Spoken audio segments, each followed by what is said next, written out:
Okay. Well, I would like to start by saying thanks to everybody who's clicked into this meeting. I don't minimize the value of your time, and it's really a privilege to get to share a little bit. Uh, let's start with a little bit of context. Uh, if I can get my slide to change, there we go. Okay. So Laura said, I was in the Air Force for 33 years. That was 8 years ago. You're probably asking yourself, what is it that military leadership has to do with the world that you're living in, wherever you are across the world? And the answer is, when it comes to leadership, it's all about people. And people are around all of us. We all deal with people. Dealing with them in a military context is a little bit different, but so is a pharmaceutical company, so is a hardware company, so is an energy company. It's really independent of the business, although it does make a difference in the way you actually lead. So I am not going to even attempt to talk about the details of leadership through various kinds of tough times. Uh, for those of you who live in the U.S., if you've driven through Maryland, this is a real sign, by the way, just for the record. We're not going to talk policy and procedure. We're going to talk about people.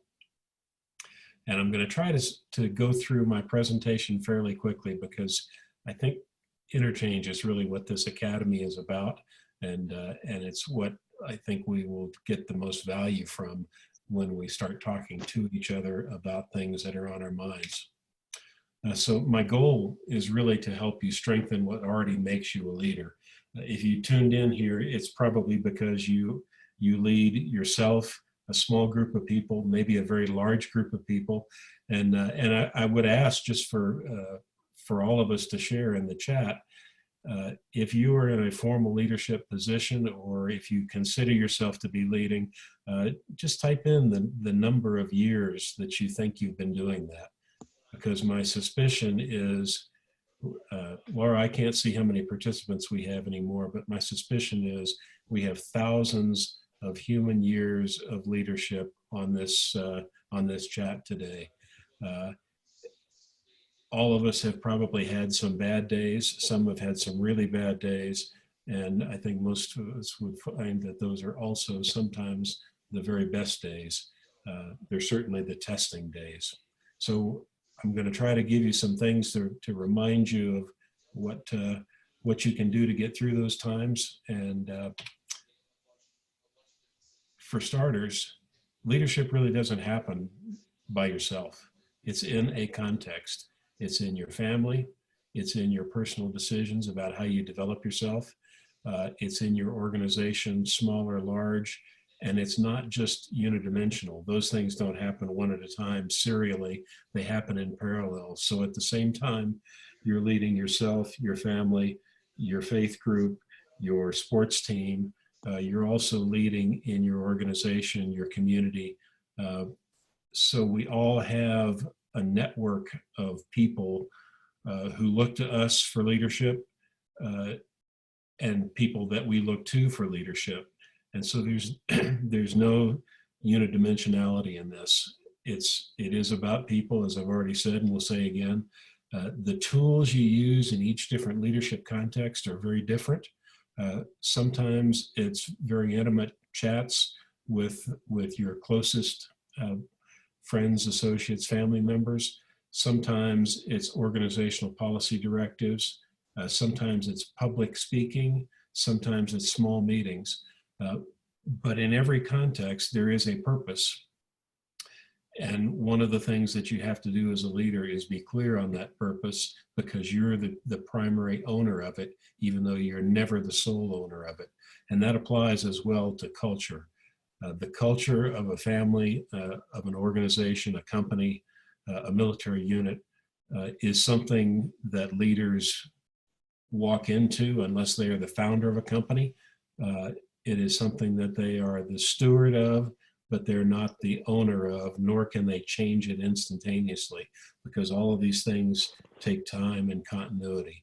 And so I think it's very important when you're thinking about leadership of any kind, to recognize that that it is a context sensitive, truly multidimensional thing. And one of the things that I'll mention is that situational awareness on what things matter at what time is really one of the keys to getting through adversity. It's not a position or a title.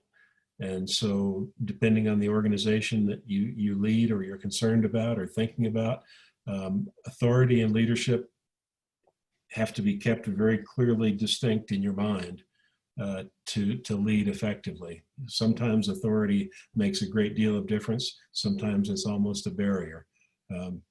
You lead by making choices, by being visible in those choices, and by having those choices result in action. And fundamentally, I think I've thought for all of my professional life as leadership being a gift that others give you. You can be a boss, you can be a CEO, you can be a company owner, but you can't really be a leader unless people give you that ability that you earn. Colin Powell, the quote down there, I think is pretty relevant. You get your people to accomplish more than they may think is possible. You got to define who your people are. You got to help them figure out what to accomplish. And then going forward is a mutual giving that results in everybody doing more than anybody can do by themselves. So two things I would say just to have in the back of your mind as we go through and talk a little bit more about leading. One is when times get tough, people look to leaders to be the rock that they trust, kind of the person that they can know is constant, present, capable, reassuring. And it's really easy to say that, but you have to remind yourself of that in the moment, because it's not easy to do. On the flip side, what I found in quite a fair number of crises that I've navigated through in my professional life is that sometimes feeling like you have to be the rock actually really strengthens you because it gives you some certainty in who you are at that moment for the people that you care about. There's another old military, and by the way, you're going to see a bunch of military pictures here, but they're all kind of relevant to all of us because, again, it's about people. My first pilot training instructor told me when you have an engine fire or something really bad happens, first thing you should do is wind the clock. And when he said that, I'm like, what do you mean wind the clock? That's stupid. That's not what you need to do to fix an emergency. He said, yes, it is. Take 2 seconds. If you can see my mouse pointer here, Laura, does that show up? Okay, good. This is an old aviation clock. It takes about 5 seconds to get that spring so tight you can't turn the winding knob anymore. But in that period of time, you take a couple of breaths, you avoid taking a hasty, immediate action that sets you on a path you don't want to be on. And it's actually a pretty useful thing to have in the back of your mind. Nothing, almost nothing has to happen within seconds. So as a leader, stop, wind the clock, think about what you're going to do and what you're going to say before you set the direction for you and the people you lead. Okay, I think there are a couple things, again, just these are all reminders. If I say anything today that surprises you, then I'm glad, because maybe you just haven't bumped into it. But for the most part, these are going to be reminders. You got to know who you are, and you have to define who the people you're leading are. You lead up. Leading your boss is sometimes difficult, but it's always necessary if you have a boss. The people surrounding you as your peers, you can and should lead them under certain circumstances, but it's very fluid because it goes back and forth as to who's got the expertise, who's got the ability to get people on board. And then your subordinates, you need to know them, because I'll say later on, leadership's not about you, but for each one of us living in the bodies we have and the minds we have, it's always about us. but it's really about the bigger us as well. And that's a delicate balance to keep. If you're leading an organization, you have to give people a vision of where that organization's going. And when times get tough, creating that vision, helping people understand what parts of it relate to getting through today's toughness and what parts don't, that is again part of what leading well requires. I fundamentally believe, have seen it play out, that respecting others is a key attribute of a successful leader. If people are not respected, they do not respect. And if you are providing an example of respectful leadership, even if people disagree with you, they won't despise you. And being despised is not useful when you're a leader, believe me. So respect is huge. And you take that and you turn that into building and sustaining the teams and teamwork that are necessary to get anything worthwhile done. Like I said, what one individual can do is sometimes really impressive. What groups of individuals can do can get you to the moon, can solve climate change, can create the network of routers and switches and wires and the other things that are allowing us to connect to each other across the entire planet. Being a leader, particularly being a leader in adversity, requires that you make decisions. And that sounds trivial, but I've seen many leaders get tripped up by either not making decisions, not making them in a timely fashion, or making them in a way that doesn't include the people that have to execute them or who are affected by them. Being a leader means taking responsibility, and that is particularly true in tough times when the team is searching for a person to follow. If leadership is your role, then you may have a formal responsibility, but nothing about being a leader says you can't take responsibility for the things you say and do, and be seen as taking that responsibility. And that's very powerful when you are willing to step up and say, you know, this is what I think, and this is why I think it, and I'm accountable for that. And you need, and we could talk about any single one of these for like hours. We won't. Laura would not let me do that. But you need a firm foundation as a person. And I'll get back to that toward the very end. 2 nights ago, I was out on the north side of my house, and it occurred to me as we were getting ready to have this session that we really all have a huge amount in common. And I apologize up front. If any of you are in the Southern Hemisphere, you have to kind of turn this on its head for it to work. But in the middle of the screen at the bottom are the tops of a couple of pine trees. And right in the middle, right almost dead center, there's a little streak of light. And right up there is the North Star. So for all of us in the Northern Hemisphere, that looks the same every night.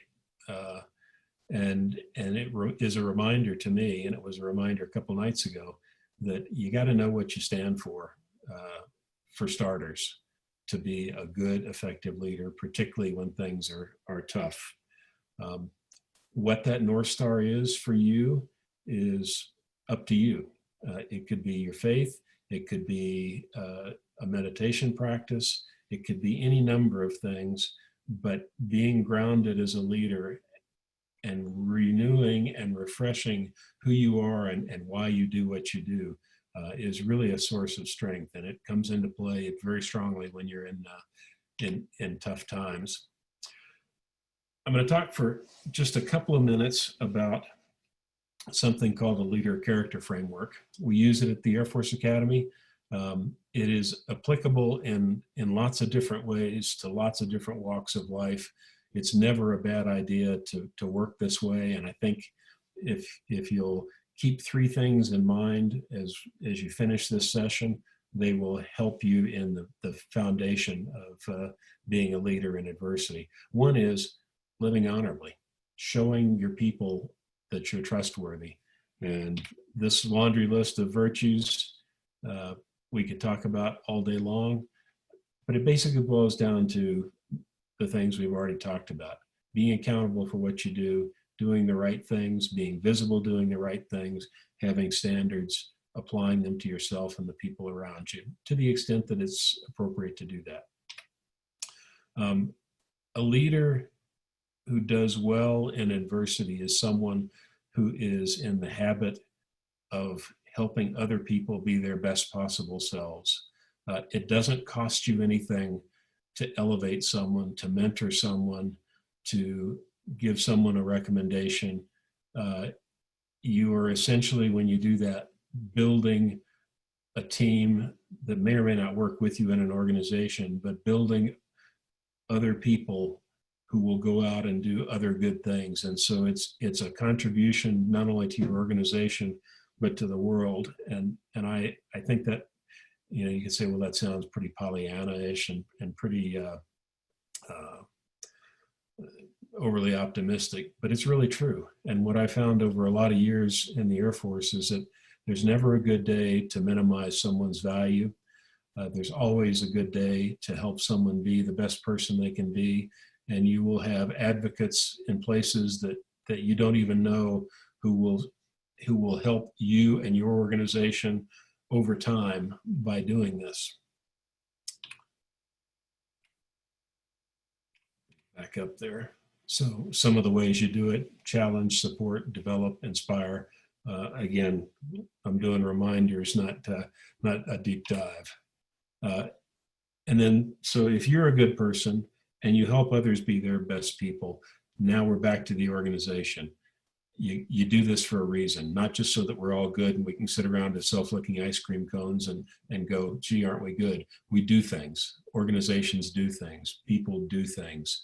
So you have to then take that personal interaction, that internal foundation, and turn it into performance that gets to a good thing. And in this regard, I think Next Jump, Charlie Kim, Megan Messenger, I was fortunate enough to go to a leadership academy a 3 years ago, and Next Jump walks this talk. They are about helping other people be their best selves and to elevate the performance of their organizations. And it's really a pretty remarkable thing. And that's why we're actually on this webinar. So defining, as a leader, defining what always better, always higher means. It's not always bottom line. Sometimes it's contribution to society. Sometimes it's the next medical innovation. Sometimes it's the next tech innovation. But one of the functions of a leader is to define what better and higher is. And back to leading in adversity, sometimes you put those macro goals on hold to take care of stuff that's really important right now. As a leader, you've got to define, model, and uphold the standards that matter to your organization. A problem you walk past is a problem that will grow. A problem you solve is one that will shrink. My first boss, I remember walking around with him at the base we were at, and very, very quiet guy. I'm a young captain. He would pick up litter as we walked from building to building.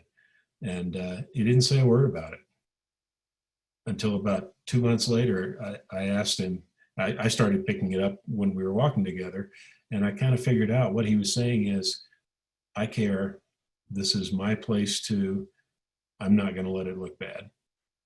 Those little things, all the way up to the big things, not allowing fraud, not allowing dishonesty between your employees. I mean, you can pick the way you articulate values. You can have a small set of articulated values or a large set of articulated values, but whatever they are, as a leader, what you live and show and expect in day-to-day life is what people will revert to when things get tough. So it's important that you understand what you're transmitting and are consistent about it, because you are defined by what you do and don't do. If you're in a formal leadership position, that's only as good as the way you act. Vision. Let's see how we're doing for time here. Okay. Vision's important.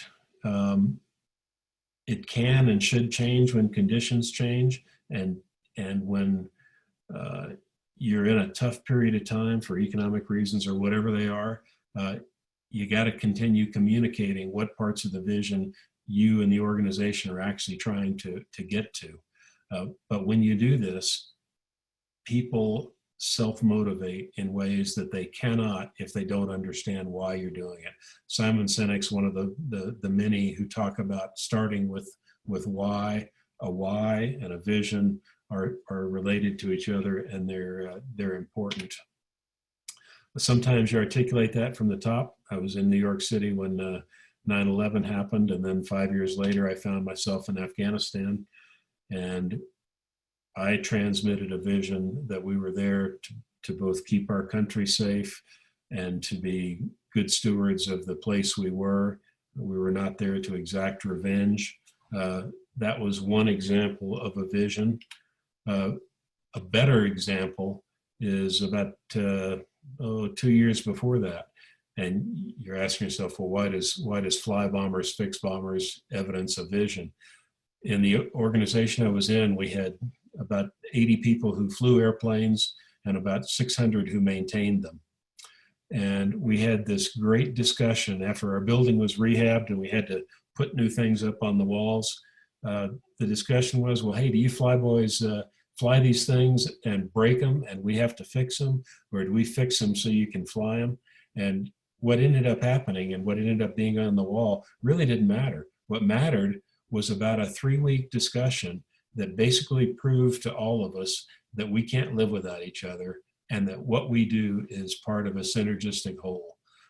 That was one of the most uplifting discussions I think I saw in that period of my career. And it was really a team builder because it essentially helped us build a shared vision. Okay, already hit some of these points. Everybody's worth the same. We really are all human beings, and treating people that way makes a real difference. How much people contribute is pretty variable. Sometimes people have very small roles, sometimes they have big roles. Those things vary. And when it comes to modeling respect, the way a leader happens, particularly in crises, really, really, really matters, because the way you operate under pressure is what people think you really are. And you can't allow disrespect. Respecting someone leads to trusting them. Give it to them as they earn it. Again, if you demonstrate it under pressure, it will make a big difference. People have to know why they're doing what they're doing.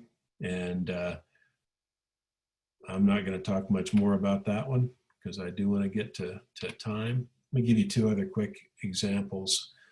And they both match each other.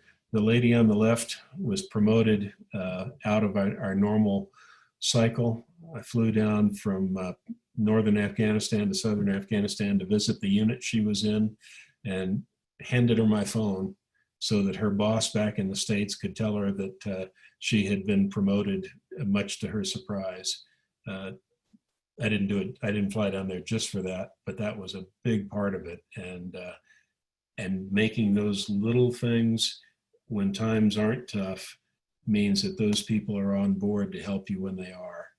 And then when things get really tough, that's when you have to be there. Talked about choice.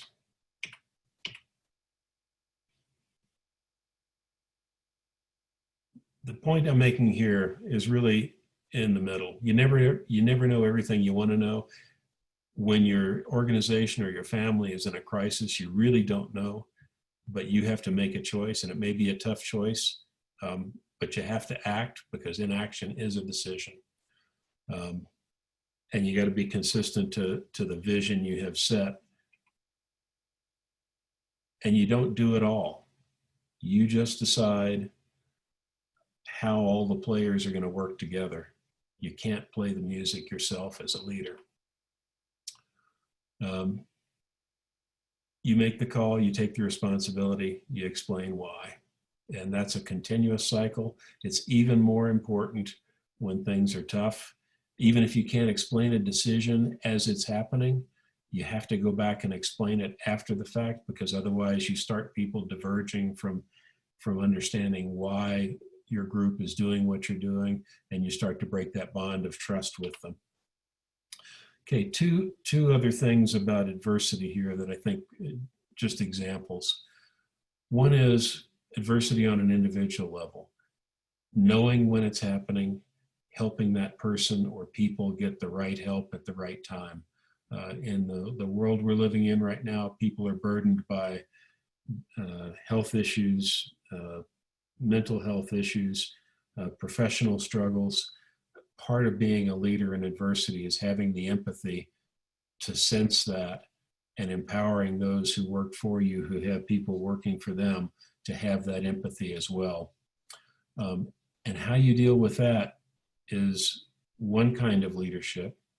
How you deal with physical crises is another. We had an airplane catch fire on final approach at the base that I was leading. Took about 10 minutes to get the fire put out after it landed, and then we had airplanes in the air that needed to land on that single runway. And typically after an aircraft accident like that, you would very carefully lift the thing up and move it aside, and you'd sanitize the accident scene and investigate. And an example of how you have to trust sometimes is we had literally about 45 minutes to get these airplanes on the ground. And my support group commander came to me and said, "Hey, sir, we don't have the equipment in position to do this right. I'm just going to use forklifts and dump trucks." He did. He got the runway cleared. None of the fighter aircraft had to go anywhere else or run out of gas. And sometimes you just have to do it. It wasn't actually legal. All kinds of rules said you can't do that. But there are other kinds of rules that say you shouldn't let airplanes run out of gas above your airfield.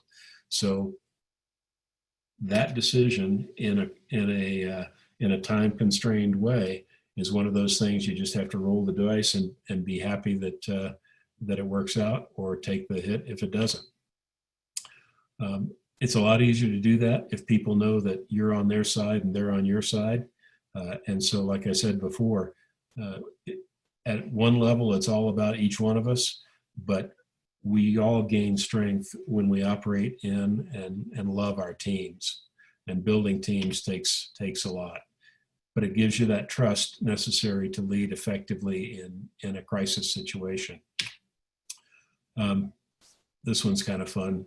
You got to be careful in what you promise, because if you overpromise and underdeliver, everybody knows that that's not a good thing.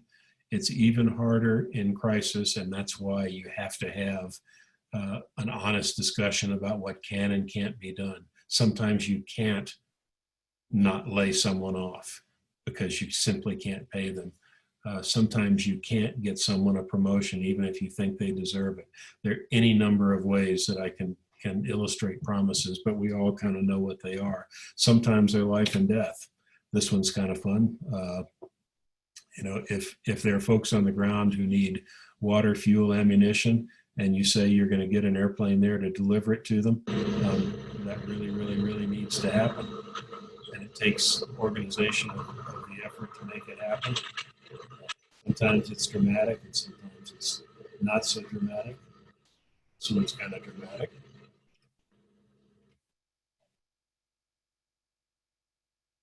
But when it comes to promises, comes to vision, comes to connecting with your people, Brene Brown just posted this yesterday, actually, on LinkedIn. And being accessible to your people, being vulnerable in a constructive way, doesn't mean you're asking for people to hurt you. It means that you're being real. If you're having a hard time as a leader, you can let people know that. However, comma, you still have to be that rock. So feel their pain, let them know that you not only feel it, but you respect it, and continue to provide reassurance. We're almost done here, and then we'll get to questions in about 2 minutes. When I said be a rock, one of the things you have to remember is that rocks rest on something.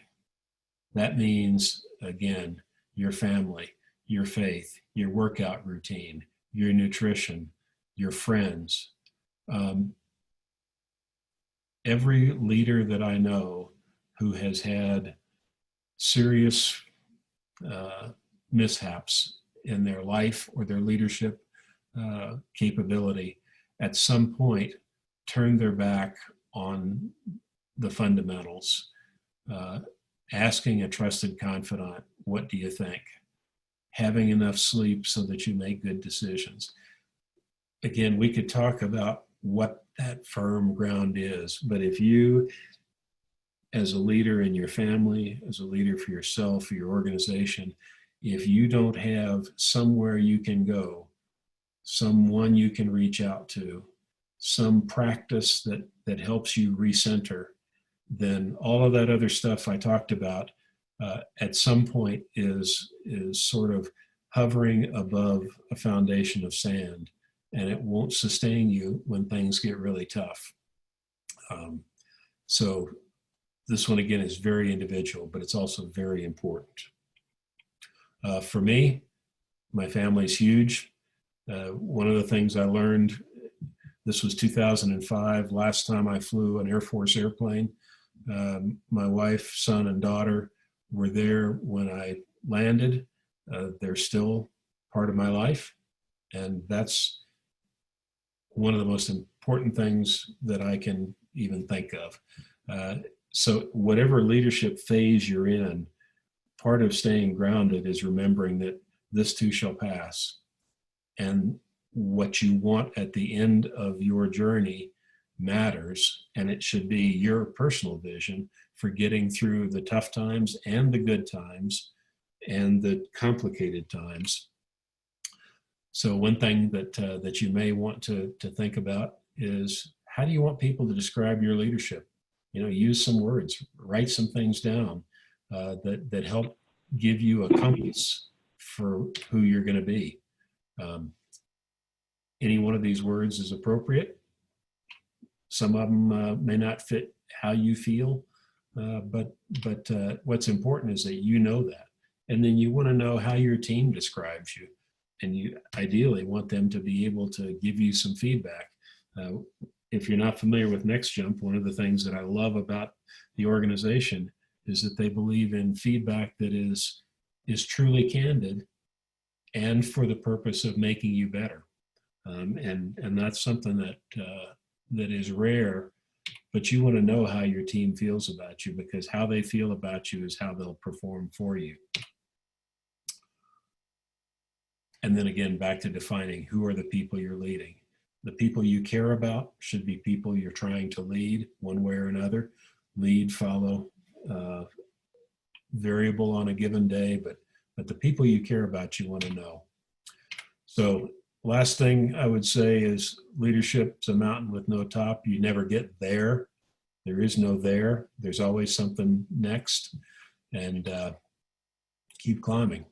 So with that, I'm open to your questions and appreciate your time and listening to an old Air Force guy natter on about leadership. Awesome. Thanks, Chris. So everyone, if you have questions, feel free to write them in the chat, and we will call on a couple people to ask their questions live today. So if you can take a second, if you have anything on your mind you'd like to talk about.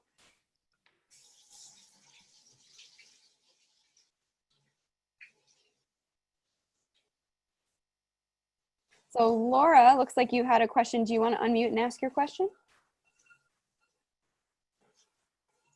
Laura from South Texas? Yeah, sorry about that. Yeah, my question is, I am a leader, a junior leader, I would say, in an organization. I run an office of 12 attorneys, but it's in a huge corporation, which makes it difficult. Lots of top-down edicts, and Yeah. I struggle with where my leadership can be when I have this huge corporation over me. And I imagine the military is not much different. So I'd love to hear that. How you deal with where you have power and where you don't, and how to find that leadership Yeah. role. That's a great question, Laura. And you're right. The military is very much like that. Um, I look at it a couple ways. One is you have to define what your formal space is. What is your formal discretion? What is your formal responsibility to the people you're leading? And then it gets into, okay, those things I must do, those people I should focus on as a substantive leader, working issues through the firm, mentoring them as appropriate. But then there's that informal piece, which is, you know, who are the other entities that you coordinate with in your firm. Figure out who those are. Figure out where your shared interests are, and then I often find that people make a big mistake when they only focus on leading downward. Leading upward is also important. Making sure that your boss knows what you're dealing with, not in the sense of, hey boss, you know, here's a problem, I'm dumping it on your desk, but sharing what you know, what your ambiguity is, what your team thinks about the larger challenges that your boss is trying to solve. It is a delicate dance, and it, like I said, it starts with what's my formal responsibility, and then you can expand your informal influence to the extent that you start to be able to understand and work other people's problems laterally and vertically up the chain. Does that kind of get to your question? Yes, thank you so much. That's very helpful. You bet. We had a question from Aaron Court, if I'm pronouncing that correctly. If you want to unmute and ask your question. If you're still there, Aaron. Yes. It's Bobby Cordy, just under my husband's name right now. So I just was wondering, if you are experiencing toxic leadership that is, there's not much wiggle room to provide any ideas or anything, and when you're experiencing that toxic leadership, what is it that you can do to help combat that, I guess? Yeah, that's a great question, and it's unfortunate that people have to ask it, but it's real. It's life. I was fortunate not to have very many of those situations, but I have had a couple. Your choices are actually pretty simple, I think. One is, as long as you're there, do your best to shield your people from the effects of it. That doesn't mean you badmouth the toxic leader or that you form an alliance against that toxic leader that sort of makes everybody that you're working for feel better, but doesn't help the organization. But what it does mean is that you do your best to shield them from the effects of that leadership. Then as a person, as a subordinate leader, you have a choice depending on the organization. Sometimes you have formal avenues, and as a leader of a group, you should probably be more willing to go through those formal avenues to address that toxic leadership than expecting your people to do it. You know, draw strength from them to make that tough step to get an inspector or a counselor or some other ombudsman type of person involved.